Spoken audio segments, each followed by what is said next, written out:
আরজিকর কাণ্ডের প্রতিবাদে রবিবার কলকাতার রাজপথে ফের জোটবদ্ধ হয়েছেন শহরবাসী।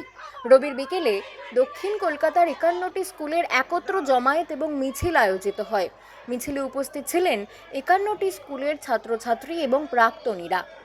তাছাড়াও গড়িয়াহাট থেকে রাসবিহারী পর্যন্ত আয়োজিত হয় সুদীর্ঘ মানববন্ধন। আন্দোলন যে কেবল সমাজের এলিট শ্রেণীর মধ্যেই সীমাবদ্ধ রয়েছে তা নয়। তিলোত্তমার ইনসাফের দাবিতে হেদুয়া থেকে রিকশা চালকদের মিছিল আয়োজিত হয় এদিন। রিকশা চালক ইউনিয়নের ডাকে এই প্রতিবাদ মিছিল সংঘটিত হয়। মিছিলের স্লোগান ছিল অভিনব। রিকশা চালকদের কণ্ঠে অনুরণিত হয় দাবি এক, দাবি সাফ, ইনসাফ ইনসাফ।